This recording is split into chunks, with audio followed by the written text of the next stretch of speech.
Hello everybody, thank you for tuning into the Forgotten Film channel. Today's Forgotten Film star is Katherine Grant. Katherine Grant was born on May the 1st, 1904 in Los Angeles, California. She had lived a normal life as a child. In 1921, her father died, and she began modeling. And 1922 proved to be an enormous year for her. She tried her hand at acting, and she was signed almost immediately to a 3-year contract with the Hal Roach Studios. About that same time, she had gotten a modeling job where she was posing for some nude art pictures that were supposed to be used in a major sculpture. And she was also crowned Miss Los Angeles and selected to compete in the Miss America pageant in Atlantic City. While she was practicing her bit for the talent portion of the contest, a scout from one of the New York resorts saw her, and she was offered a 3-month dancing contract, which she quickly accepted. While she's in Atlantic City for the competition, she's minding her own business, walking on the boardwalk, and what does she see in a window? But the naked pictures of herself. They're for sale in a shop. Apparently, the photographer that was commissioned to take these photographs had her sign off on a contract, and based on her popularity, he was making a buck off of them. While I'm sure that this was absolutely devastating, she did not let this destroy her life. She finished the competition. She wasn't a winner.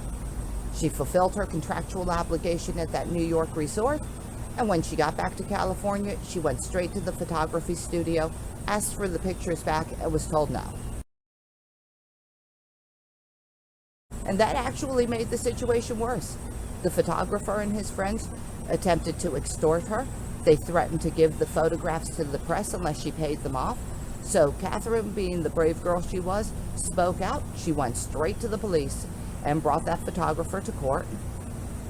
It's not known the exact outcome of the case, but the assumption is that she was a winner, because then it just kind of went away. Luckily, this had no effect on her career whatsoever. She became a favorite with the Hal Roach and the directors of the studio. She forged a friendship with Charlie Chase and even went on tour with him as part of a vaudeville act. And in 1925, her contract was not just renewed, it was extended from a 3-year contract to a 5-year contract. The only thing was she needed to lose some weight.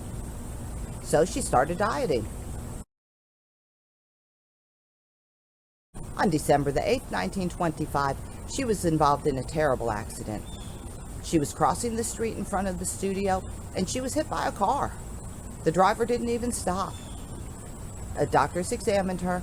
They declared that she had no spinal injuries, that her internal organs seemed to be okay, but they recommended that she take some time off from work and stop the dieting, to which she said no. She did rest for a couple of days, and then she went right back to the studio, and she started following a starvation diet. I guess she was afraid that if she took time off, that she would be forgotten about and somebody else would take her place. She completed the film that she was working on, and she filmed 2 other movies, and then in the spring of 1926, tragedy happened. She suffered a total nervous breakdown on the set of one of her films. She was taken to a sanitarium, and they kept her there. Hal Roach came out publicly and said some very positive things about her. The studio continued to pay her medical bills. Later on, her mother confirmed in an interview that her breakdown was a result of the accident, starvation dieting, and overwork. Sadly, her condition did not improve. If anything, it got worse, way worse.